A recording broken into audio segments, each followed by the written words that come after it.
Live. Voy a estar hoy respondiendo preguntas que me hizo la comunidad, las personas que se inscribieron en la masterclass.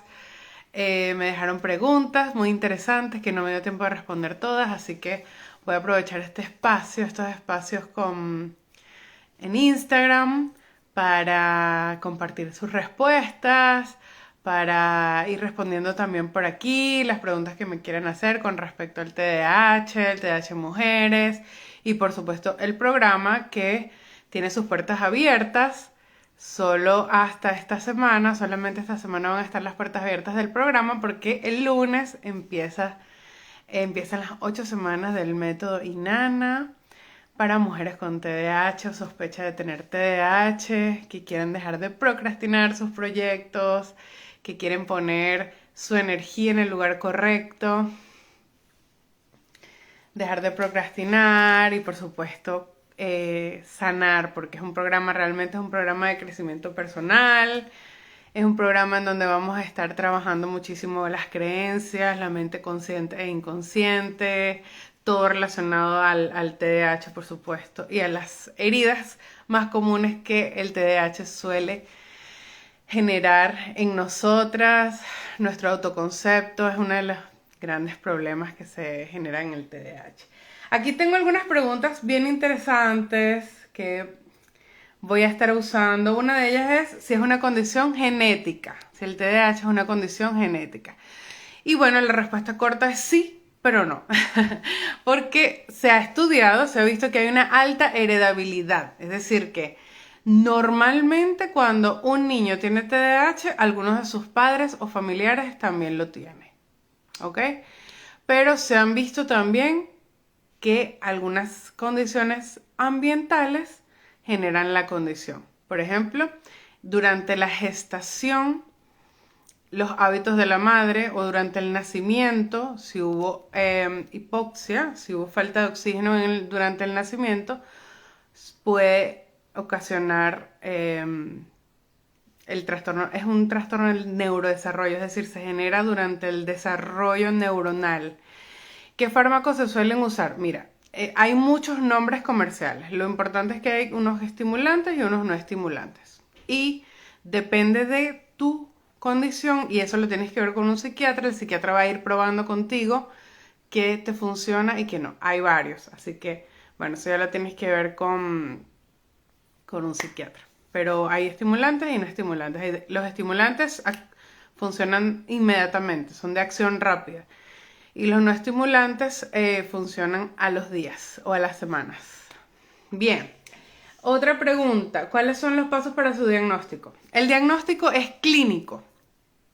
Es decir, no existe un test un neurológico o un test psicológico que pueda simplemente por el hecho de responderlo decir si una persona tiene TDAH o no, aunque obviamente hay test que te dicen, ok, aquí vemos todos los síntomas, tenemos el número de síntomas que se requiere, que nos dice el manual diagnóstico que se requieren para tener el diagnóstico, pero hace falta una observación clínica. Es decir, un experto, psicólogo, neuropsicólogo o psiquiatra va a evaluar la historia clínica del paciente. Desde el embarazo, la infancia, la historia escolar, la adolescencia.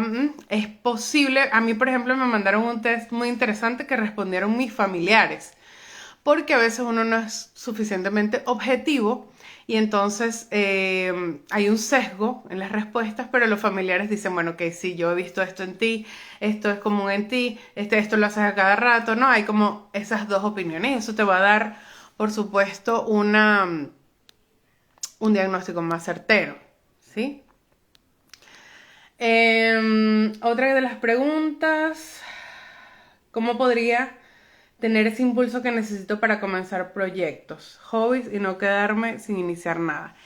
Esa pregunta me causa curiosidad porque, por lo general, las personas con TDAH somos empezadoras, somos más bien empezadoras. Tenemos el impulso para empezar, pero lo que nos cuesta es continuar.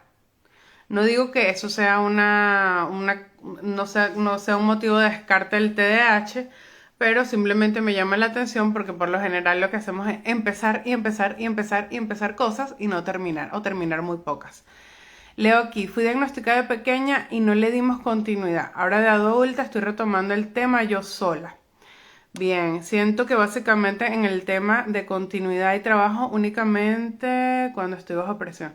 Sí, es que eso es algo típico del TDAH, trabajar muy bien bajo presión y tener poca energía o motivación cuando no hay presión.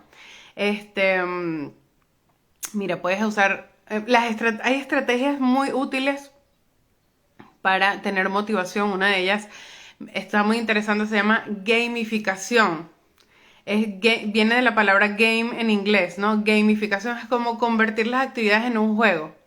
Esto obviamente va a demandar de nuestra creatividad y hay que ponerse. Hay aplicaciones que están hechas para gamificar tus actividades y tus buenos hábitos y esto hace que, bueno, que tengas recompensas, puntos, compites con otros usuarios y eso genera dopamina y motivación, por ende. Así que esa es una de las cosas que se pueden hacer en el TDAH para ayudarnos. Me alegra que estés tomando el tema porque muchas personas o nunca son diagnosticadas o fueron diagnosticadas de niña y se les olvidó el seguimiento, o sea, como que lo dejaron así. Y de adultos no desaparece, el TDAH sigue existiendo, simplemente muchos adultos aprendemos a convivir con los síntomas y medianamente encontramos herramientas que nos ayuden a no equivocarnos tanto. Bueno, cada error, cada fallo, cada decepción ese dolor nos hace de alguna manera buscar estrategias, ¿no? Un poco traumáticas o basadas un poco en el trauma, porque realmente uno tiene mucha angustia, la persona TDAH vive con angustia a fallar y a fallarle a los otros. Díganme si se identifican con eso o no. Hola, qué bien poder coincidir en un directo tuyo por fin. ¡Ay, bienvenida Eva! Me encanta. Hazme todas las preguntas que quieras, que voy a estar respondiendo. No puedo vivir sin emociones fuertes, me aburro. Nebulosita, mira, te entiendo. Eso es parte del TDAH y es parte de la búsqueda de la dopamina. Somos adictos a las emociones intensas, a las actividades altamente dopaminérgicas. Y por eso, una de mis grandes recomendaciones es el aburrimiento consciente. Abúrrete por voluntad propia. Busca cosas que sean más tranquilas en tu vida para que entrenes a tu cerebro a mantenerse, a ser cada vez más adaptable al aburrimiento. Porque si siempre le damos estimulación, que muchas veces nos va a ayudar a, por ejemplo, para nosotros es mucho mejor hacer una actividad con música. Si nos vamos a poner a limpiar, es mejor hacerlo con música que no hacerlo. Sin embargo, cuando ya tienes más o menos dominada cierto hábito, con conciencia, ok, lo voy a hacer sin música, simplemente para practicar el hecho de hacerlo. Esto como que uno va como que agregando niveles de dificultad, ¿sí? Va agregando niveles de dificultad a tu vida. Por ejemplo, si usas demasiado el teléfono, que es algo que últimamente nos pasa mucho a todos, ponle límite. Mira, les voy a contar algo interesantísimo. Yo vengo poniéndole 1 hora y media máximo al Instagram. Instagram es mi talón de Aquiles, es mi red social en donde yo más pierdo tiempo.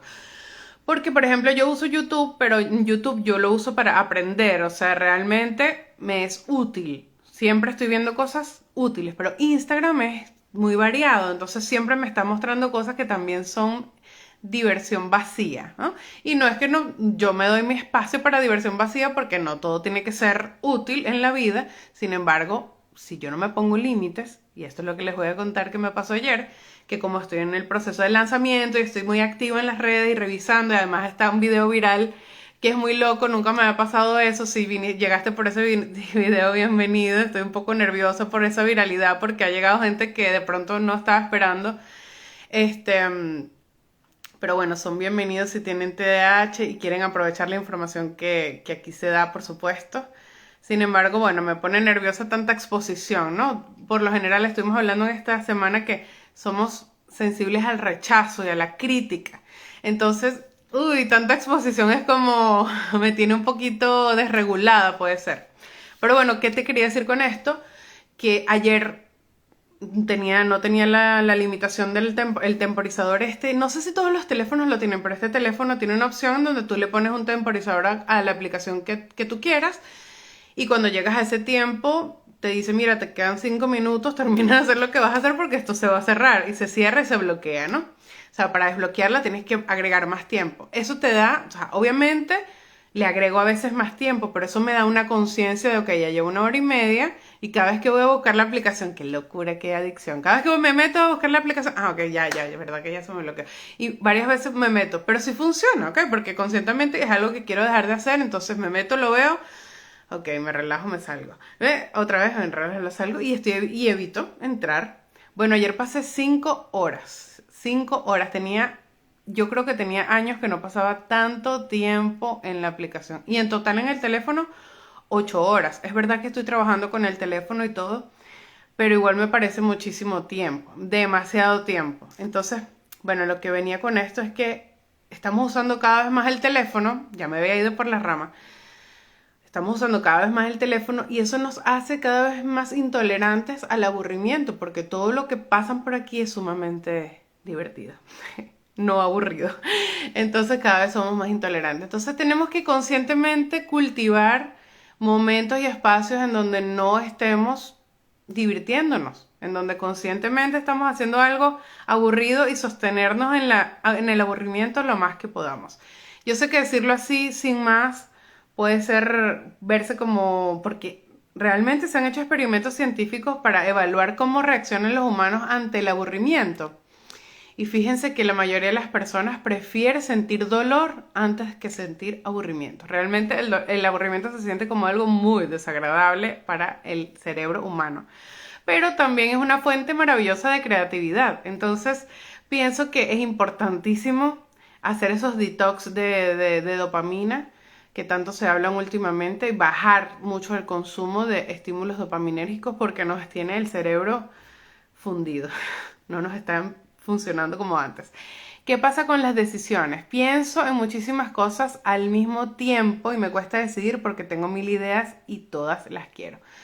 Erika, todas queremos todo en la vida y sentimos que la vida no nos va a dar para hacer todo. Y te voy a decir algo, tenemos que hacer las paces con la idea de que no nos va a dar la vida para hacer todo. O sea, la vida es corta. Realmente la vida es corta. La vida es corta para hacer siempre lo mismo, que creo que es una filosofía muy TDAH, pero también es muy corta para hacerlo todo. Entonces tenemos que de alguna manera decidir. Entonces con las decisiones, básate en aspectos los más prácticos que puedas. Por ejemplo, ¿qué hago? ¿El curso de acuarela o el curso de óleo? Por ponerte un ejemplo pendejo que se me acaba de ocurrir. Bueno, mira, tú sabes que la acuarela es más fácil de limpiar. Es más fácil de limpiar los pinceles que el óleo. Y la acuarela es más fácil de aprender a usarla. Listo, acuarela. Quédate con acuarela, dile al óleo quizás en la próxima vida o cuando me harte de las acuarelas, por decirte algo. Basa tus decisiones en aspectos más prácticos. Por ejemplo, un curso de, no sé, la universidad tal o la tal. Bueno, ¿cuál te queda más cerca? ¿Cuál te queda más cerca? ¿Cuál es más accesible económicamente? Ese tipo de cosas. Porque a nivel de intereses, quizás todo en tu cabeza te va a decir, ¡ay, qué linda! Amo la pintura, así que cero pendejo, me encanta. No sé por qué no tenemos esa fijación con las acuarelas. Yo siento que cada vez que digo lo de las acuarelas, alguien me dice, yo, las acuarelas. Es que yo también estuve pegada con las acuarelas un tiempo y siempre estoy viendo cosas en Pinterest, ideas de acuarela y ahí están las acuarelas llevando polvo. Algún día. Yo me casé, por ejemplo, con el crochet. Yo tenía esto de las acuarelas, las pinturas. Yo me compré todos los materiales para hacer bordados, para hacer pulseritas con mostacilla. Algún día aprenderé. Pero realmente me casé con el crochet. Me casé con el crochet. En algún punto dije, ok, yo lo puse en mi vision board. ¿Alguna vez haces vision board? Ya voy a contestar esa pregunta. Con el Vision Board yo puse ahí mi crochet y dije, bueno, yo voy a dedicar este año al crochet. Entonces tomé la decisión en un año y pues empecé a dedicar tiempo. Entonces estudiaba y iba tejiendo, iba estudiando, ¿no? Proyectos que me permitieran hacer las dos cosas al mismo tiempo y realmente lo uso mucho como para escuchar podcasts, escuchar videos educativos, como para no tener las manos quietas, que normalmente qué es lo que hacemos cuando estamos viendo algo y tenemos las manos quietas, entonces nos distraemos con otra cosa. Pero si tienes ahí el crochet y no tienes que pensar en nada porque si estás aprendiendo no te va a servir, entonces te sirve para estudiar. Me está preguntando si el método INANA sirve para personas con sospecha sin diagnóstico. Y yo digo que sí, porque ninguno de los ejercicios para este método es contraproducente para nadie. En realidad son ejercicios de autoconocimiento y de acción que son muy buenas para todos los cerebros. Al final lo que estamos intentando en este programa es potenciar la atención, el enfoque, es un método basado en crear autoestima, autocompasión, mindfulness. Entonces es un entrenamiento que le puede servir a cualquier persona que sea procrastinadora crónica. Puede que tenga el diagnóstico, puede que no, pero ¿qué pasa? Que muchas personas se quedan estancadas en el diagnóstico. Que no tengo el diagnóstico, que quiero el diagnóstico, que quiero el diagnóstico. Quieres tener como un certificado, que alguien te valide tu dificultad para hacer las cosas y tu dificultad de aburrimiento y quieres saber, ¿ok? Hay como una necesidad de poder validar ese sentimiento. Y yo les digo, mira, realmente no necesitas que nadie te valide tu dificultad. O sea, no necesitamos tener ese papelito, si es que te lo dan, o ese diagnóstico para empezar a hacer algo por la situación difícil que estás viviendo en este momento. ¿Qué pasa? Que además nos encontramos con un problema, o varios problemas, que es que no encontramos el profesional adecuado. Muchas personas van a buscar un diagnóstico y se encuentran con un psiquiatra que les dice que el TDAH en los adultos no existe. Me encanta ese comentario. Los diagnósticos muchas veces nos etiquetan y nos estancamos. Mira, ¿tú sabes qué me parece a mí que que me tenía más estancada? Creer que yo era irresponsable, impuntual, despistada, creer que yo era una abandonadora, una procrastinadora. Eso sentí que me tenía estancada. Cuando descubrí el diagnóstico y entendí cómo podía funcionar de otra manera y que simplemente mi cerebro funciona de otra manera, también es importante qué lecturas estamos haciendo. Porque yo, por ejemplo, hay lecturas o ciertos influencers de TDAH que no me estaban ayudando para nada porque invalidaban el progreso. Es como que me hacían creer que por tener TDAH ciertas cosas para mí no funcionaban. Y ya yo no sigo esa corriente. Ni siquiera me encanta mucho el doctor Russell Barkley. Siempre lo digo porque él solamente...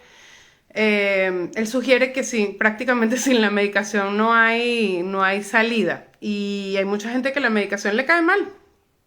Hay mucha gente que la medicación le cae mal y que ¿sabes? No pueden o no quieren. Y eso está perfectamente válido y hay otras maneras de hacerlo. A lo mejor es el camino más largo, pero también es muy satisfactorio. ¿Qué pasa cuando procrastinas un proyecto con otro proyecto? Un proyecto con otro proyecto. Eso es típico, eso es muy típico, porque entonces lo que tienes que hacer te genera un poco puede ser ansiedad, puede ser resistencia de algún tipo, alguna emoción negativa, y entonces te dan inmediatamente ganas de hacer otra cosa. Entonces procrastinas un proyecto con otro proyecto. Eso es muy típico del TDAH.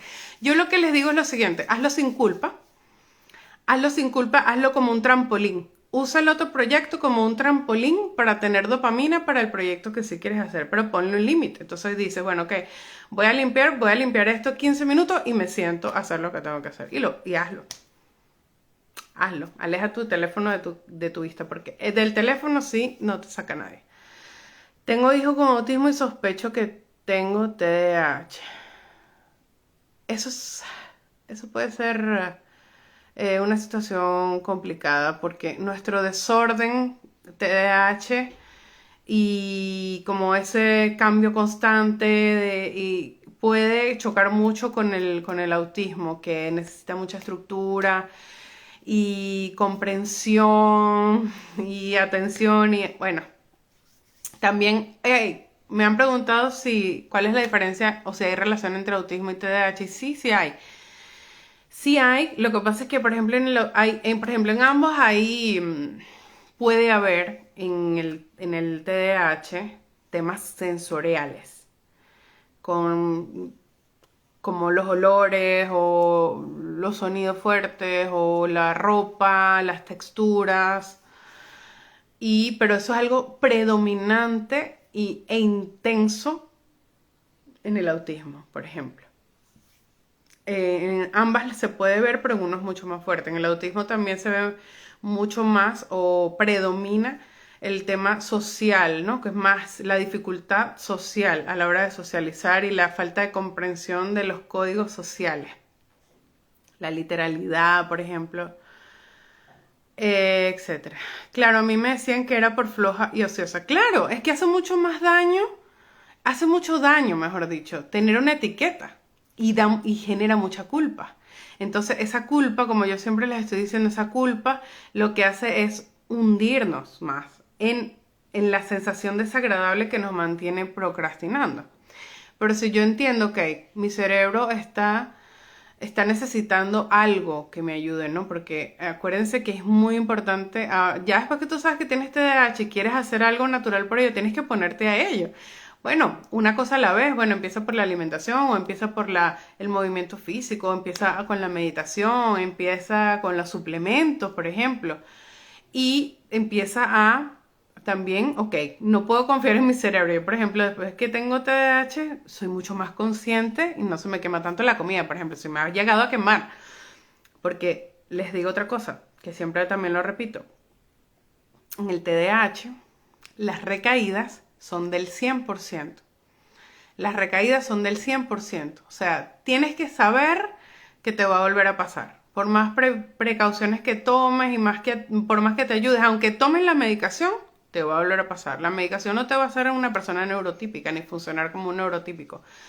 Pero tu entrenamiento te va a ayudar a reducirlo muchísimo y que tú sepas que vas a volver a fallar también te ayuda a estar consciente, o sea, a que no te duela tanto cada vez que pase, ¿no? El hecho de saber que eso te va a volver a pasar es como, bueno, ok, ya pasó, una menos. Em, bueno, no sé qué estás haciendo. Cuando entendí que era por mi TDAH, pude buscar herramientas exactamente. Pude buscar herramientas para cambiar eso, exactamente. Pues yo necesito que me hagan el test para saber con certeza si tengo TDAH, aunque puesto el brazo a que sí. Bueno, Eva, está maravilloso que quieras saber porque también es verdad que puede ser otra cosa. Puede ser, fíjense, hay otras condiciones que pueden generar síntomas de TDAH, como por ejemplo la ansiedad. Pero también es verdad que el TDAH puede ser la raíz de la ansiedad o de la depresión. Pero puede ser una depresión generar síntomas del TDAH, más no TDAH como tal.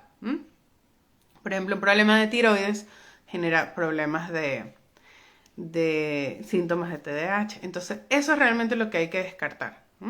Pero el programa igual te va a servir para los síntomas del TDAH. Un saludo, ¿puedo ser autista y tener TDAH? Sí, sí puedes.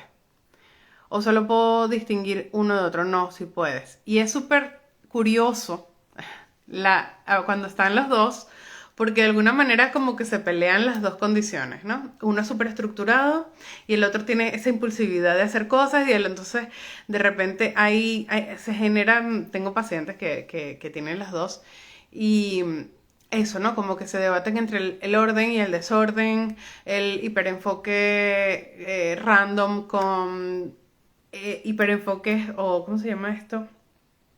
Cuando se me olvidó la palabra. Cuando están con un tema específico, fijación con un tema, de repente tienen impulsividad, se cortan el pelo y después están como que no, me corté el pelo, me siento rara, no sé qué. Es bien retador, bien contradictorio. Sí, sí. Es importante allí trabajar, bueno, yo trabajo con mindfulness también porque es súper, te ayuda a bajar un poco la reacción física y emocional que tienes con ciertas pensamientos o sensaciones también, ¿no? O sea, ese malestar que te generan ciertas sensaciones, si los observamos con ecuanimidad, aprendemos a esa ecuanimidad, observar con calma, nos ayuda muchísimo a bajar la ansiedad que se genera con eso. ¿Cómo empiezo a hacer las pruebas para confirmar? Tienes que ir a un profesional, Gine. Tienes que ir a un profesional, no lo puedes hacer por ti sola. Puedes encontrar de pronto alguna prueba por internet. Yo tengo un post que tiene unas preguntas que son, por cierto, creadas por el doctor Russell Barkley. Él creó ese test y es muy confiable, es muy confiable. Si contestas que sí a la mayoría de las preguntas, probablemente tengas TDAH, pero el psicólogo, ¿sí?, tiene que evaluar que no sea lo otro que te estoy diciendo, ¿no? Que no sea ansiedad, que no sea depresión, que no sea hipotiroidismo. Eso lo tienes que ver con tu médico también, verte la tiroides. Ver también desde cuándo están los síntomas. Es importante para saber si es TDAH como tal, que la condición haya estado en la infancia o por lo menos antes de los 16 años. Eso es una de las cosas que te puede dar grandes pistas. Si tú sientes que tú cuando eras niña no te pasaba nada de eso, te iba bien en la escuela, prestabas atención, no se te perdían las cosas, eras ordenada y no porque de pronto tenías en tu casa unos padres demasiado exigentes, sino que no te costaba trabajo, al psicólogo. Te recomiendo ir al psicólogo. Entonces, bueno, posiblemente no sea TDAH y los síntomas se estén generando por otra cosa y hay que ver qué es. Porque puede ser también, estrés crónico, no lo dije, puede ser estrés crónico, puede ser burnout. Constanza, te recomiendo ir al psicólogo y no al psiquiatra, porque el psiquiatra te va a mandar a evaluar con un psicólogo, entonces ve al psicólogo primero. Confirmamos, tengo TDAH. Eva, ¿por qué? Por la infancia. Cuéntame más. Cuéntame más. Bien, me encanta haber aclarado esa parte. Hola Mercedes, ¿tú puedes hacerme un diagnóstico? Sí, sí puedo. Lo que pasa es que yo siempre les digo, mira, estamos a distancia. Yo puedo hacerte un diagnóstico, lo que no puedo es darte un informe formal que te sirva como para ir al psiquiatra y tal y decirle, porque estamos a distancia, diferentes países, como que los informes psicológicos tienen que tener su hoja especial de cada país. Entonces, bueno, si necesitas como el certificado oficial, no te lo puedo dar, pero si necesitas que te haga la evaluación, sí. No necesariamente el especialista que determina el diagnóstico es el psiquiatra, no, para nada. A mí mi psiquiatra me mandó con un neuropsicólogo. Puede ser que tu psiquiatra esté especializado en diagnóstico, pero no necesariamente. Tengo siempre una alarma, cónchale. Perdón. Yo siempre he sido la persona más rara que conozco. Y desde que supe que era TDAH inatento, le puse apellido de lo que tenía. Sí, exacto, es así. Me encanta eso, porque además como que está lindo que haya surgido todo este movimiento entre personas con TDAH en internet, porque también te sientes parte de una comunidad. De pronto nos hubiesen dado el diagnóstico hace años y nos hubiésemos sentido muy solos, ¿no? De no saber, de no conocer a otra persona con el diagnóstico y no entenderlo tanto como se está entendiendo en este momento, que tantas personas están hablando de esto y hay tanta información. Entonces también no solo le pones nombre y apellido, sino que te ayuda a conocerte muchísimo y eso de alguna manera te ayuda a prevenir también. Te ayuda a prevenir situaciones porque ya sabes qué es lo que normalmente sucede. ¿El Ritalin se usa en Venezuela? No lo sé. Yo supongo que sí. Yo estoy en Suiza y aquí se usa el Ritalin. Después de casi un año de psiquiatra y psicólogo, fue que me pudieron diagnosticar. ¡Yeyi! ¡Qué bueno! Me encanta porque de verdad tenía, o sea, después de un año, es lo que yo les digo, ¿ves? Un año buscando antes de dar en el clavo y antes, lo importante es que estabas en el psicólogo y probablemente te estaban dando herramientas, supongo, pero muchas veces no es hasta que das con la persona correcta que empiezas a tener la ayuda y puede ser un proceso muy largo y bueno, es por eso que yo doy acceso también a personas que tienen fuertes sospechas de tener TDAH. ¿Es algo natural o crees que es algo provocado por las grandes industrias del... ¡Wow! Ok, a ver. Mira, no lo sé. Hay autores que me encanta su punto de vista que hablan del TDAH como algo natural, como una función adaptativa. De hecho, este autor que me encanta mucho, pero no me acuerdo el nombre, déjame buscarlo a ver si lo consigo. Nos dice que el TDAH es una forma, de hecho, un cerebro que es muy adaptativo a los cambios y nos llama a las personas TDAH cazadores en un mundo de agricultores. Entonces, ¿qué nos dice? Que esa impulsividad, esa atención tan fácil de distraer, esa creatividad, ese constante movimiento, estar afuera, en la naturaleza, ¿no? Eso es perfectamente adaptado para una persona que es cazadora. Entonces, es un cerebro perfecto para ser cazadores, pero estamos en un mundo de granjeros. ¿Sí? Entonces, de hecho, se han encontrado genes asociados al TDAH. Pero hay sus teorías. Entonces, como les decía antes, también hay teorías que hablan de situaciones ambientales generados en el embarazo o en el nacimiento que pueden generar estos mismos síntomas. Entonces, voilà, puede ser hereditario o puede ser causado por situaciones ambientales. Ahí todavía no hay un consenso demasiado claro con eso. Mi esposo tiene diagnóstico, pero a él no le fue bien con el Ritalin, lo ponía más hiperactivo y hablaba casi hasta dormido. Yo casi enloquezco. El Ritalin me calma mucho, viste, es que cada persona es diferente y por eso es que tienes que, si vas a buscar la medicación, tienes que irte regulando con el psiquiatra. Sí, cazadores en el mundo de agricultores, total. A mí también esa frase, que es el nombre del libro, me voló la cabeza. Hay un libro también muy bueno que se llama Cómo prosperar. No lo consigo en español, pero la traducción es Cómo prosperar siendo un cazador en un mundo de granjeros. Y está muy bueno lo que dice. Me encanta porque el enfoque es todas las cualidades que tiene una persona con TDAH, ¿no?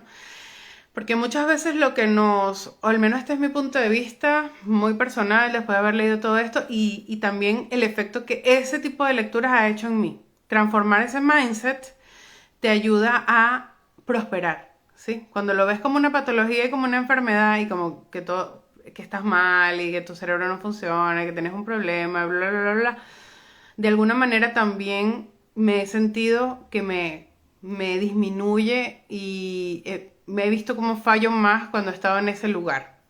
Entonces, bueno, hay que explorarlo. Yo llevo peleando con mi psicólogo para un examen, ¿viste, Lidia? Lo que me dice es que no le gustan las etiquetas, pero le dije que yo necesito la etiqueta para poder trabajar. Ay, no, no entiendo eso. O sea, es un psicólogo. O sea, el psicólogo prácticamente está entrenado para diagnosticar. Se supone que el diagnóstico no es una etiqueta, es una orientación. Ese es mi punto de vista. Ahora, si tú ves el diagnóstico como una caja, de pronto sí es una etiqueta.